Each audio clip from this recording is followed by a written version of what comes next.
little down, as long as you keep out of the rough quarters. $50 be enough? More than sufficient, I should think. Thank you. Just sign here. Oh, you can pay me back later. Don't you trust me? It's a matter of bookkeeping. Trust doesn't enter into it. Reduce everything to pounds, shillings, and pence. The whole point of your voyage was pounds, shillings, and pence. Yes, that was one purpose. To wind up my husband's estate, sever finally with the past. Then I shall be free. No commitments. And no direction. Although I never allow myself to be blown about by the winds of chance. So what are you seeking? Signpost. To the future. Oh, whose future? Yours or mine? Perhaps both. Oh, excuse me, sir. Oh, come in, Baines. This is Mr. Dragon, sir. Excuse me. Oh, business first. I've been expecting you, sir. Eden. Until later, James. Yes. Mr. Dragon. Thank you. The men was wondering about a sub, sir. Every man of them's ready to go ashore, spruced up and Jim Dandy. But unless they has $1 to jingle, the crimps are going to entice them away with promises of oars and brandy. I mean, they're sighting notes of hand, and that's the last we'll see of them. Yeah. Well, they'll wake up aboard a down easter, Frisco bound. I know. Right, then. $5 a head, not a cent more. Aye, sir. Drink, Mr. Dragon. Thank you. We had intelligence of your arrival by Atlantic Telegraph. Yes, what sort of cargo have you got for me? Punctual, very punctual. You made good time. It's a fast ship. Baines is a driver. Glad to hear it. Trustworthy, is he, your captain? Open as a book. Right, what have you got for me? Bullion and mail. Steam packet as usual, but as usual, the confounded contraptions bust the guts. You've got 15 days delivery. Can you meet that obligation, sir? Must be since mail was carried by sail. No steamers available? Canard have 3 under contract, but they've been withdrawn by the Admiralty. No. Seems your government's a style uneasy about the Suez Canal. It's a choice fat plum to fall your way, not likely to fall again. Baltimore to Liverpool. Well, with the following wind, reckon we'll do it in 12 days. You'll need a strong room. For the bullion? Gold, Mr. Onedin. $1 million worth. Oh, do cheer up, Leonora. James isn't the only man in the world. No, but he's the only one I want. Oh, It's your trouble. No opposition. what are we to do with her? A hopeless case. Hopeless. Are you so set upon marrying James? Yes, of course I am. Then we must take you in hand. It's now or never. First, you must learn deportment. And how to conduct yourself in the presence of a gentleman. You must attract men as the flame attracts moss to the candles. I don't want to attract men. I want to attract James. Then you must put yourself in our hands. All right. What do I do? Well, first of all, this hat. Yeah, that's a And that dress. What's wrong with this dress? Well, it does not suit your colouring, Leonora. And it's shapeless. Whoever made this monstrosity? My seamstress? Then you should send the creature to the hulks. He looked like something from a rummage sale. Rummage sale? What do you think, Sarah? I think we should start again, from the beginning. A steering engine? Aye. It operates by a system of hydraulics.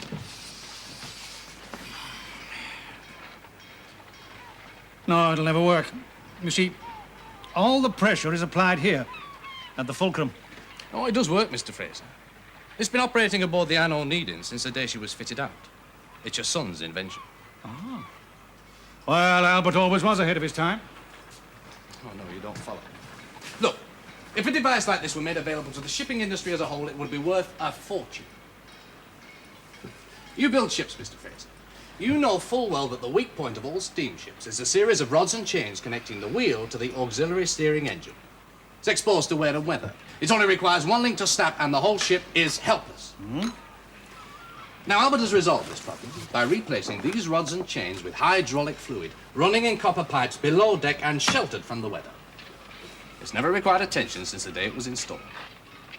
Interesting. But Onedin owns that ship. Aye. But Albert owns the patent. Well, of course he does. But I fail to see what benefit this is to me. Or to you, Captain Fogarty. Well, those patent rights will lapse next month unless an extension is applied for. Albert's in Argentina, James Onedin in America. That just leaves you and me, Mr. Fraser.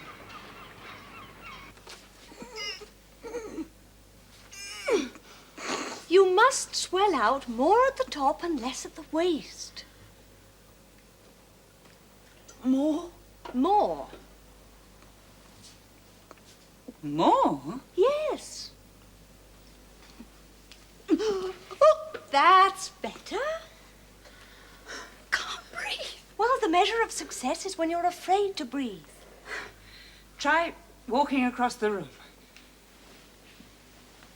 Head up. Shoulders back.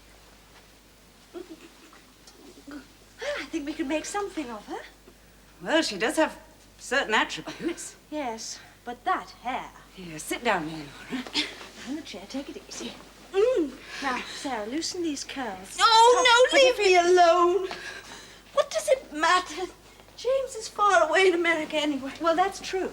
Well, she must have someone to practice on first. But who? Oh, there must be someone. What for? To escort you. To parties, theatres, to set tongues wagging. He must be somebody single, unattached, and trustworthy. Oh. Cousin Richard? Cousin Richard. Cousin Richard? Bullion safely stowed? Aye, with 2 armed watchmen standing guard. I'll be happy until we've got deep water under the keel, though. $1 million worth of the devil's currency would tempt an anchorite off his perch. My anchorites are still ashore, wetting their whistles. I trust you'll be ready to sail with the tide. All right, first light. Good. Would it inconvenience you to take another passenger? Who? Myself. I have urgent business commitments in London. Now, your money's as good as the next man's, I suppose. That's settled. To a successful and profitable voyage. Well, let us hope so. It'll take more than hope to get that crew aboard, sir. You've lost them. $5 wasn't enough. They've been shanghaied.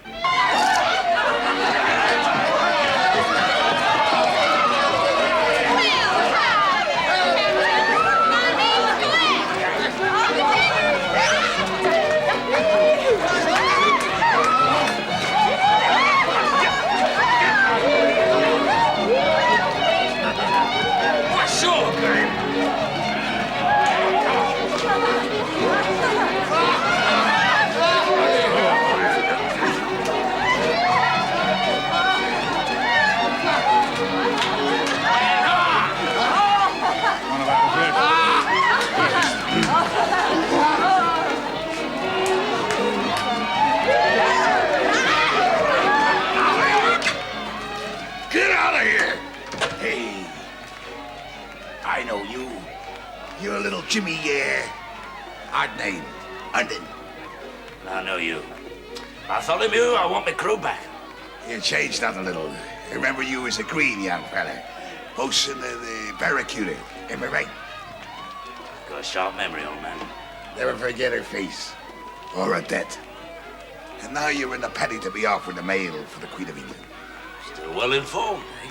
Still my waterfront. Let's get down to business then, eh? How much? I can get you a prime crew, saltwater men to the teeth. Every man jack eager and willing to sail aboard an Onedin ship. But I want my crew back. Right then, 1 day's pay per man in advance. It's not possible, Mr. Onedin. Your whole cruise took a notion to whaling. You can't tell me! Yeah. Business is business, Mr. Onedin, and the sort we honor were first. Dire needs are dire need. But I'm sure we can arrive at a satisfactory arrangement. Plenty of good men in there.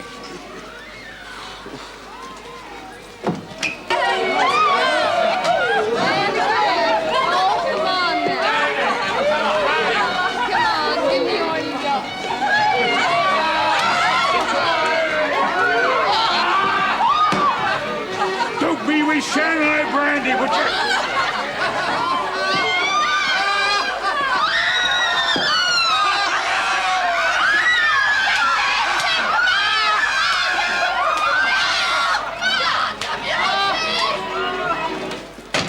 I want none of that scum. Shall we say $10 a head? Due in Liverpool in 2 weeks' time. That'd be out of pocket.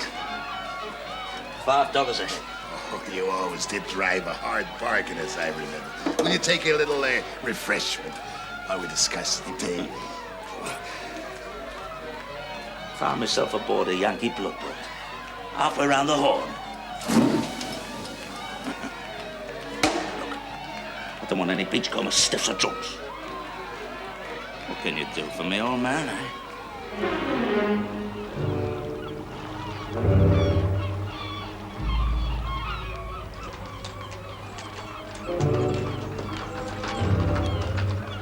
Did you find our crew? Go below, if you please, Captain.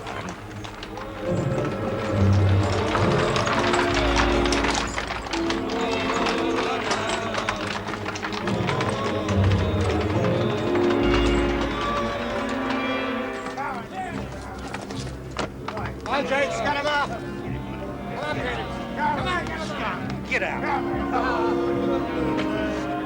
Get him out! Hey, come on.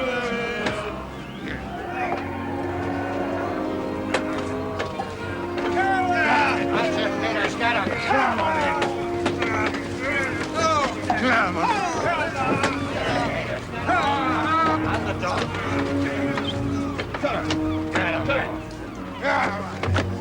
Come on. You're on it.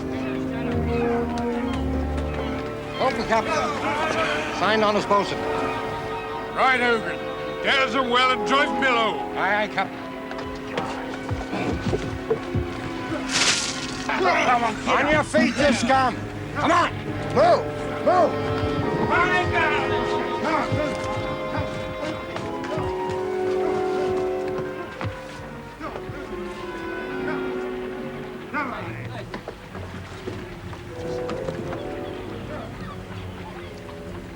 Permit me to conduct you below, Mrs. Watson. Thank you. Drunk or sober? Want the ship on the way within the hour. Right, sir. Now, Hogan, let's see how you can make 'em jump. Come on, you lazy, drunken load of misbegotten scabs! Put some beef into it! Run! Run, let's see you jump to it, or you feel the hard end of a filleted pig! Come on, you scabs!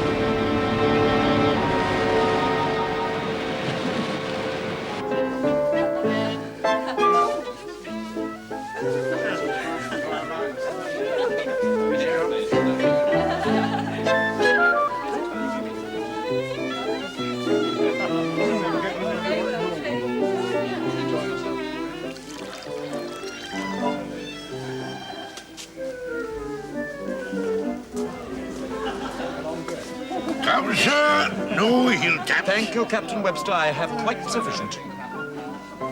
Fine little girl of yours. As pretty a craft as ever I did see. Some lucky young fellow be hoisting his colours and clearing for action before she's much older. My daughter is already bespoke.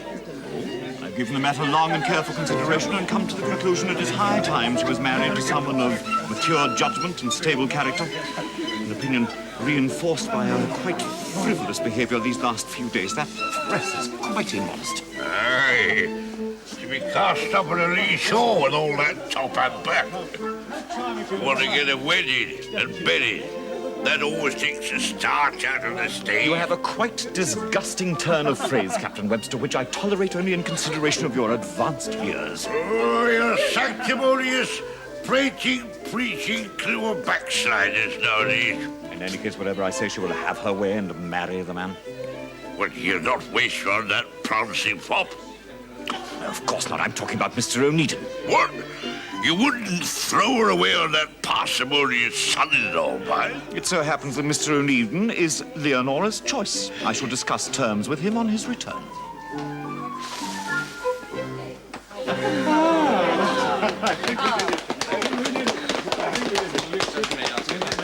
Excuse me now, my love. Killing me. That young man's eyes were agog. Where's this Tyro Richard? He's hiding. Come, I'll introduce you. Miss Biddle. Cousin Richard, Oh, Elizabeth. allow me to introduce you to, Miss Leonora Biddulph. Leonora, Richard Onedin. How do you do? Pleasure. Leonora has long had a desire to make your acquaintance, Richard. Oh.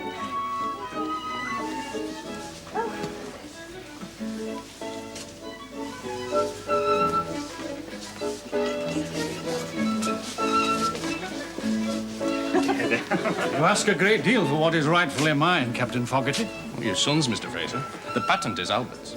It belongs to Fraser. Not in law. If James Onedin returns within the month, he'll snap it up from under your very nose. Well, I suppose I owe you some recompense for your information.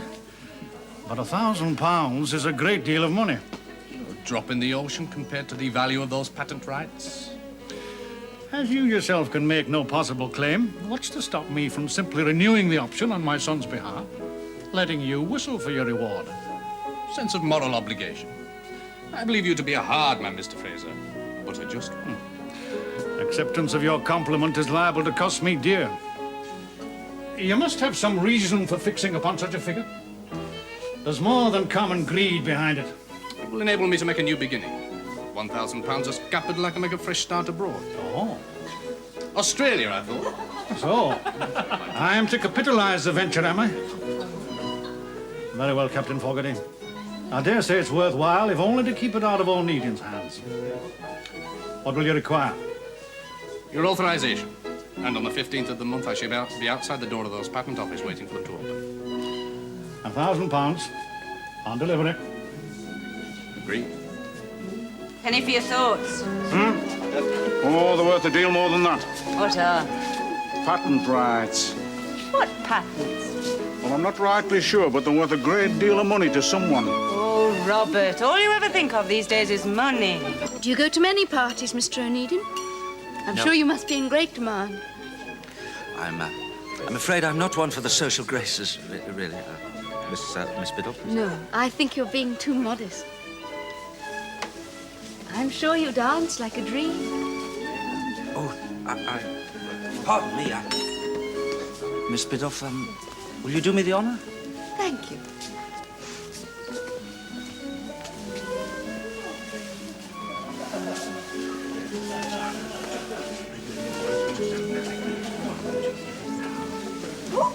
I'm so sorry. I'm sorry, but I'm afraid I don't have much ear for music. No, well, I think it would be best if we continued our conversation in the quiet. Come away with me, Elizabeth. Oh, no, Daniel, don't start that again. Albert will never come back, you know that. We could go away and start a new life together. No, I've already told you that you would. That I couldn't earn enough money to take care of you and William. Well, I have money now. Oh. Soon will I. Talk a bit later. There's nothing to talk about. I'm afraid you must find my company rather boring, Miss Biddulph. Well, to be quite frank, yes, I do, Mr. Onedin. It's always the same when I'm in the company of the fairer sex. I'm afraid I lose my wits completely. Even with me? The more beautiful the lady, the worse I become. Oh, dear. Poor Richard. Hey, you wouldn't think it, but I'm chairman of 3 companies and sit on the board of 4 others. I'm not a silent member then. No, indeed. My fellow directors think twice before they cross me. But to have such authority in business and to be in mortal terror of the weaker sex. Well, you see, I've had no social life. What is it? None whatever? No. My father believed in keeping my nose to the grindstone. He died when I was 19, and the responsibility of the brewery fell on my shoulders. Well, I believe I've made a tolerably good job of it. Indeed, in time, I launched several ventures of my own. That sounds like a true Onedin. Just like James. Cousin James? Now, there's a man after my own heart. Oh. Sharp as a needle. Man of considerable attainment. Yes. You know, I remember several years ago. I was only a child. Yes, go on, tell me about it. I must be boring you, I think. No, you're not boring me. What do people think? Just the 2 of us sitting together, I think I'm monopolizing you. I don't mind being monopolized.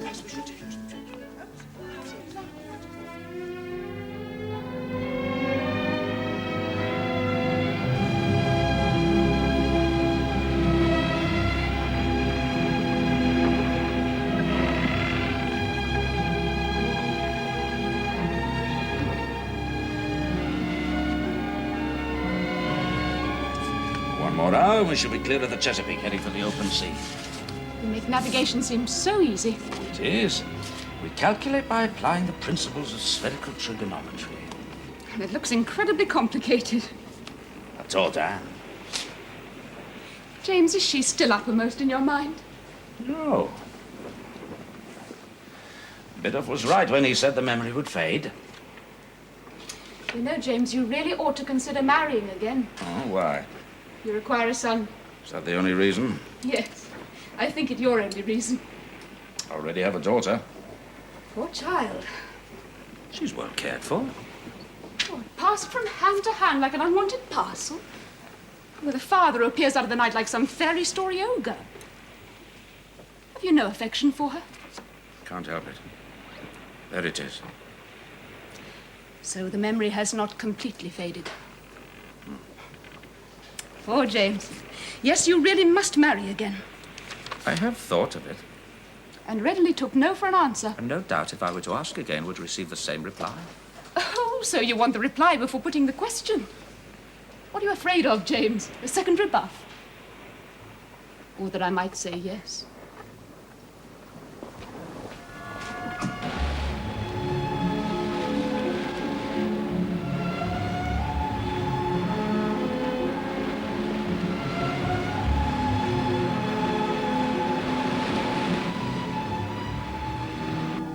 Do you partake of cream or lemon, Robert? Milk. Do you take sugar? You know perfectly well I take sugar. Oh, really, Robert? Hey, Bess China, we expecting visitors? If you mean, are we entertaining? No, we are not. How could we possibly ask any guest to partake of hospitality with all this? And you in your shirt sleeve. A man has the right to spread himself in the privacy of his own home. I'm busy. Application and diligence are the true hallmark of genius, I always say. Patent rights. That's what they said. Patent rights. It'll be here somewhere. What patents, dear?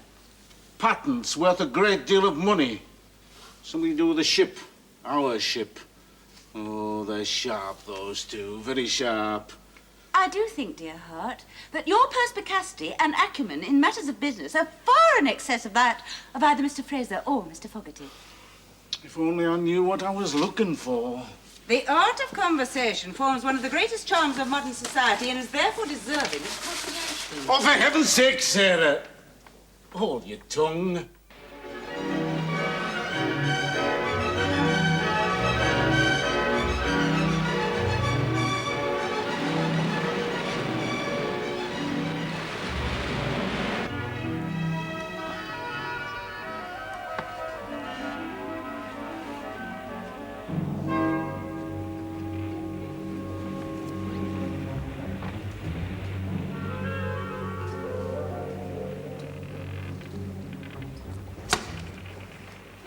Mrs. Mudley.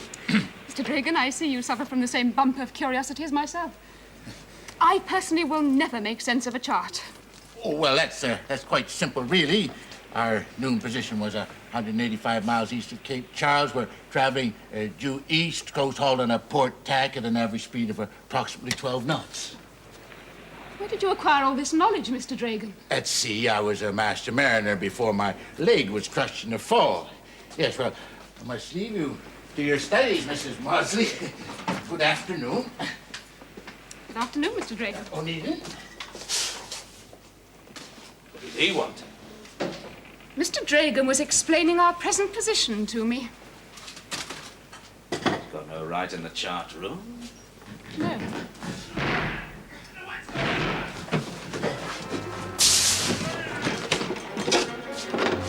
Stay there.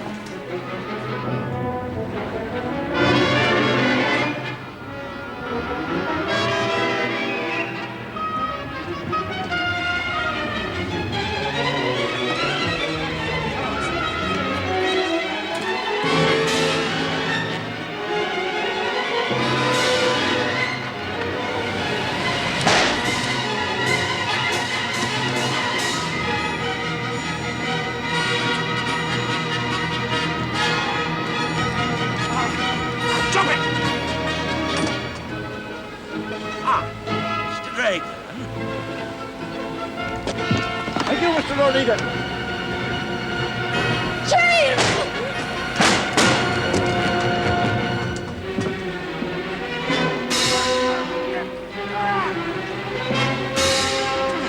Get down.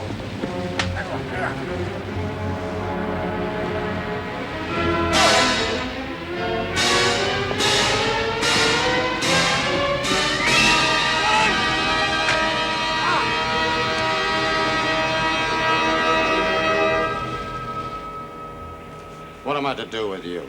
Knock us on the head. Chuck us over the side. That was our intention. Only something happened to change that situation.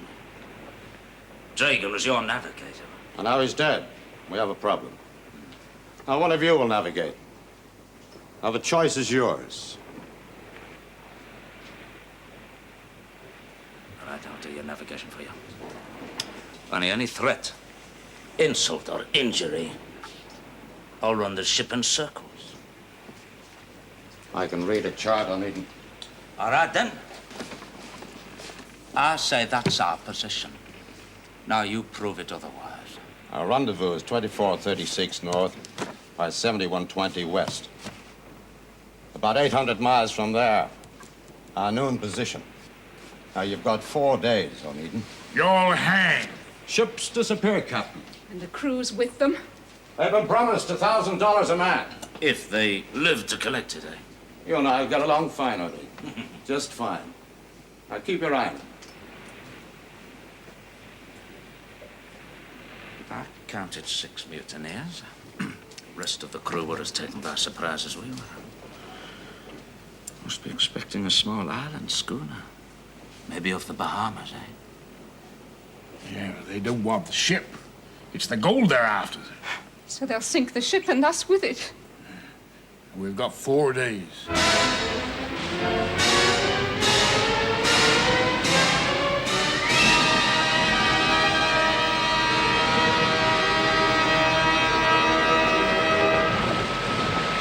And what of my son? We'll take him with us. To Australia? We'll go as man and wife. Who's to know?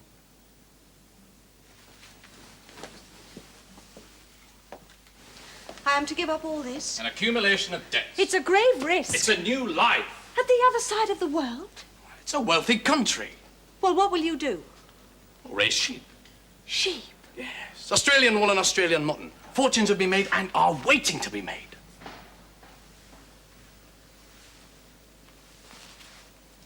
You'll never soil your hands, Elizabeth, that I promise you. What if Albert should return? He'll never return. And do you think he's been leading the life of a monk? You must give me time to think. No! I need you, Elizabeth.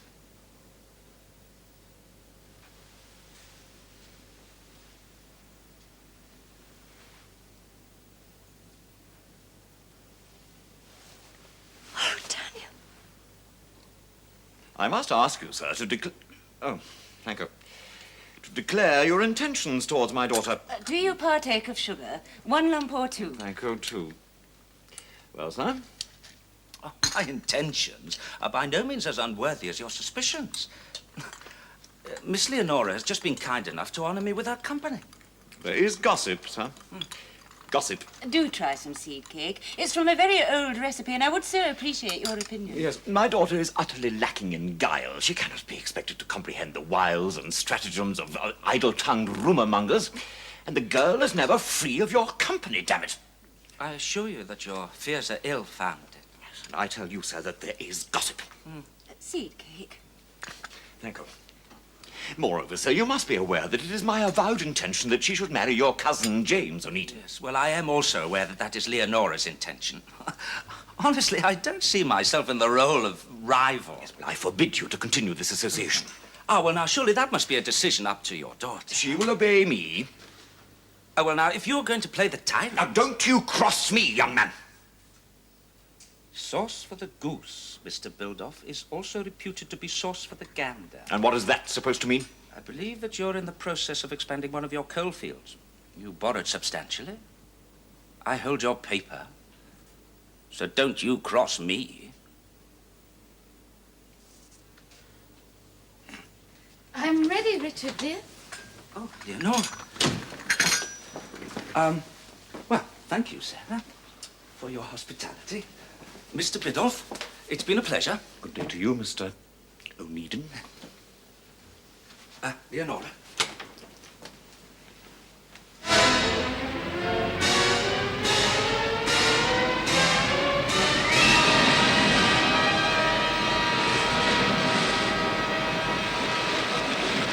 We'll arrive at your rendezvous during the first dog watch now. Will that satisfy you?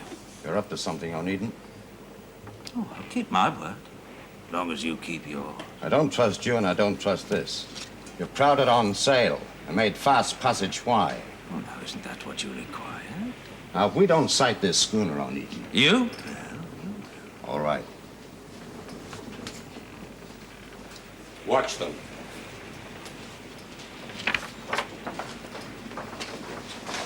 Time's running out.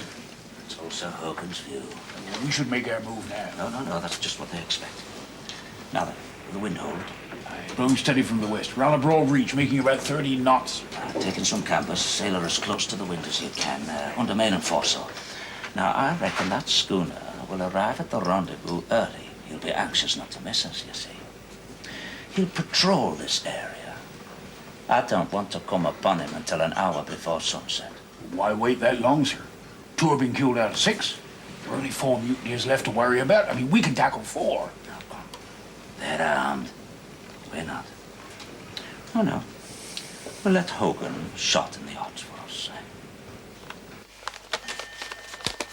Come to bed, love. It's past 3 o'clock. You'll wear yourself out.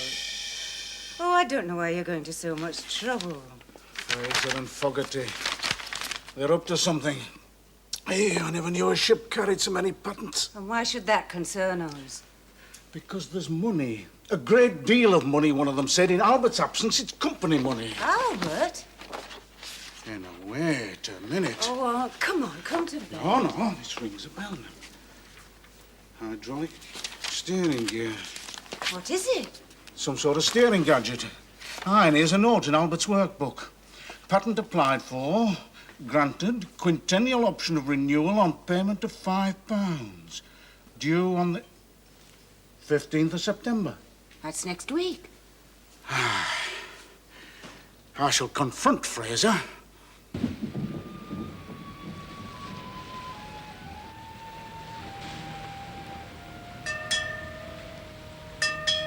Readers!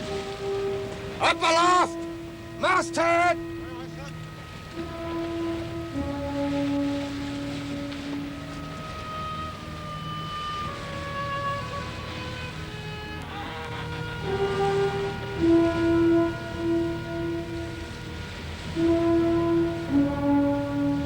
Hoist away!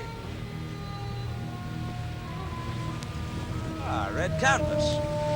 That'll be your recognition signal, no doubt. The strange flag would only arouse suspicion. But who'd pay attention to an odd sail? Very clever.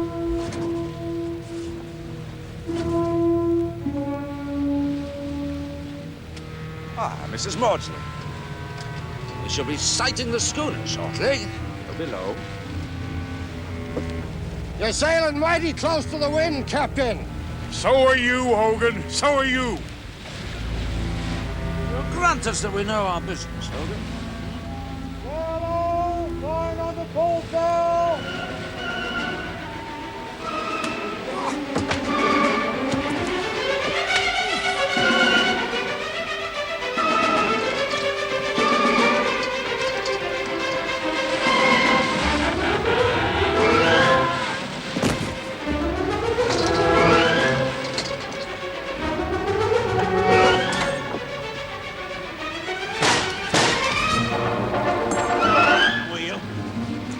The crew.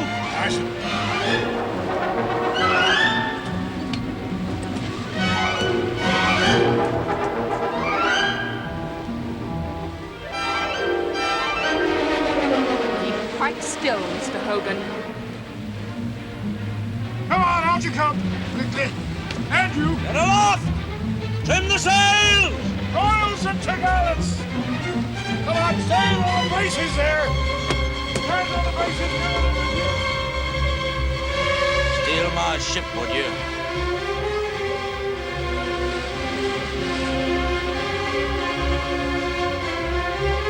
I haven't got the time to hand you over to the authorities, nor the inclination to keep you on board. Well, your friends can pick you up. You can't set us adrift. They'll never find us in the dark. Try hauling up a bit of red canvas.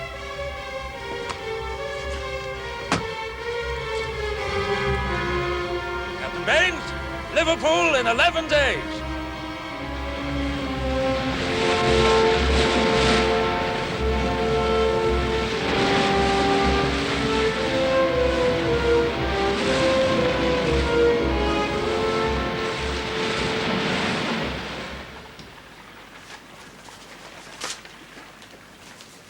Must you go? I'm afraid so. My train leaves for London within the hour. I am sorry. So am I. But I am grateful to you for being as unresolved in your intentions as I have been. Unresolved?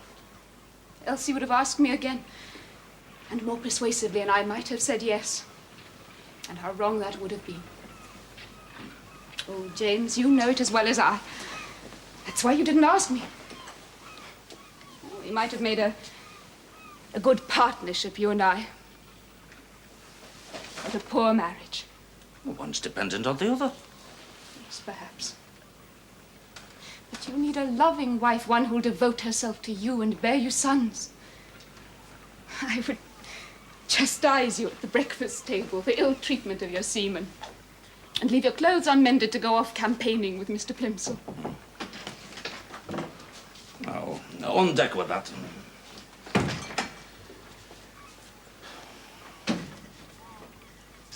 London, eh? Well, I'll certainly keep you busy there, eh? Indeed, I hope so.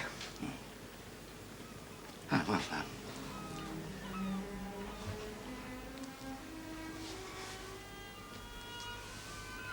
James Onedin.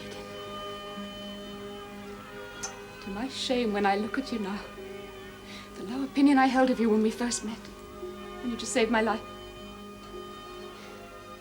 I doubt if I shall ever meet a finer man. And there will be times in the future when I shall punish myself for having laughed away your offer of marriage. But I was right, wasn't I? Don't remain unresolved too long, James. Leonora Biddulph. Snap her up before somebody else does. I've already made up my mind to do just that. It's goodbye, then. Goodbye, Caroline.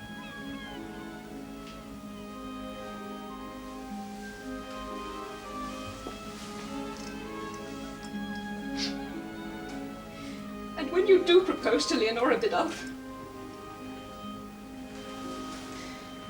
make a better job of it than you did when you paid your addresses to me.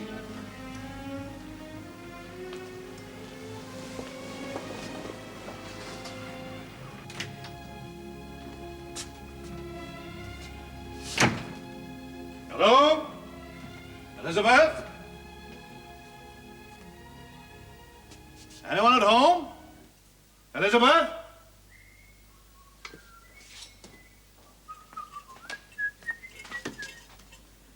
What is all this? Elizabeth's leaving. Closing the house? Aye. Did you bring the money? Why the devil should I bring it here? Will you stop that damned hammering while I'm talking to you? Robert came to see me. He wants to apply for the patent rights on behalf of the company. The only way to put his nose out of joint is to obtain Elizabeth's proxy. Proxy? What proxy? I never heard such a hullabaloo. What proxy? Elizabeth, is this your luggage? It is. I am leaving for Australia with Mr. Fogarty.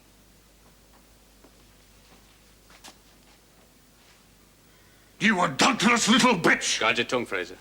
If I were a younger man, I'd thrash you within an inch of your life. If you were a younger man, you wouldn't dare.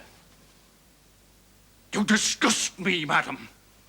You'll not only betray your husband, you expect him to finance your damn paramour into the bargain.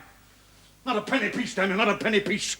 Albert's money? £1,000 that scoundrel demanded to start a new life in Australia with another man's wife, by God. Albert's money? Whose pocket did you think it would come out of? Mine? It would be an advance against my son's patent rights, that's all. Patent? What patent? It would seem you've not enlightened the lady, Mr. Fogarty. What patent?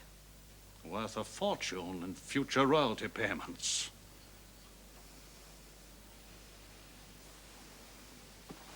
Is this true? It's a twisted version of the truth. But we're not allowed to interfere with our plans, right? Our plans? Your plans, you mean? You not only entice me to betray my husband, you expect me to finance your damn sheep farm into the bargain. Nonsense. It was a straightforward business accommodation. Straightforward, indeed. You knew all along that patent money was mine. Albert's. And only if the option was renewed. Sell my house. Go to Australia, raise sheep. With my money, never. Just how far has this affair progressed? This far and no further. Fogarty. You heard what Elizabeth said. I suppose I must accept your word for what it's worth. Sign here, Elizabeth. And here. Pen and ink. Pen and ink. As for you, Mr. Fogarty, are you still of a mind to emigrate? I am. Alone? Do I have any choice? For heaven's sake, Elizabeth, always read before signing.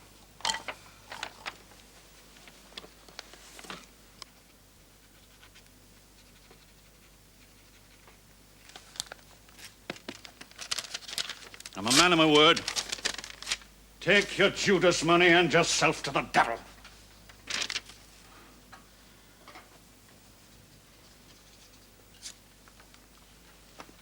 Come along, Elizabeth. We're going home. Home? What else? You've disposed of this establishment, haven't you? You can live with us until Albert returns.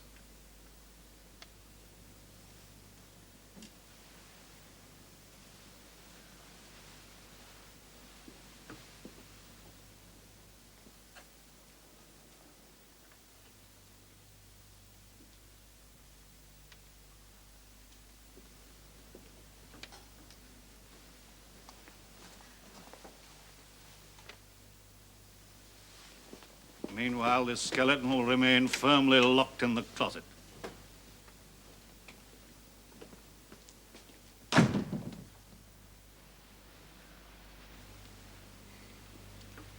Elizabeth.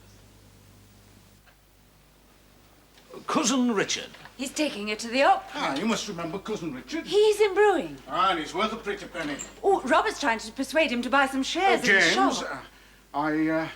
I think we ought to tell you that Cousin Richard and Leonora have been seeing quite a bit of one another whilst you've been away. Oh, have they? So? Well, Leonora is a very attractive young woman. Yes, James. I am aware of that. Ah, and we expected to waste a young life waiting around for you to propose to her. Do not. That's why I'm here to talk to her. You Do you mean you're going to Yes. ask? Oh. I am. James! Leonora. I heard your ship was in. Ah, well, Sarah, it's Charlotte's bedtime. We'd better see about her bath. We'll see you later, James. Well, did you have a good voyage? Oh, it was not uneventful. But it gave me time to reflect upon a certain matter. My goodness, you are looking elegant, James. Why, thank you. I'm sorry, you were saying reflect upon a certain matter. Upon you and I. Now, I know I should have made up my mind. So... Oh, there we are. Promised myself I wouldn't make excuses for not having asked you before. Leonora, I want you to be my wife.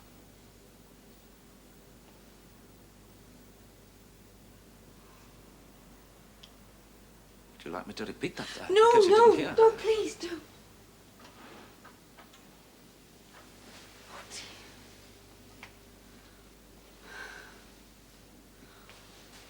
sorry, James. Forgive me. It's just that I'm overwhelmed. I didn't expect this. No. Well, what do you say? James, I'm very honored that you should have asked me, but I cannot accept. Cannot? Cousin James? Young cousin Richard? And Leonora, we mustn't keep the carriage waiting. No, Richard, I shan't be a moment, please. You see, James, since you've been away, Richard and I have... Well, the banns are to be read on Sunday. Isn't it extraordinary? I didn't mean for it to happen like this, not at all. But Richard just swept me off my feet. Well, no, that's not quite true. You see, I began by feeling sorry for him. And then I started to respect him. And now I'm in love with him, James. Congratulations. Thank you. Well, best not keep him waiting, eh? No.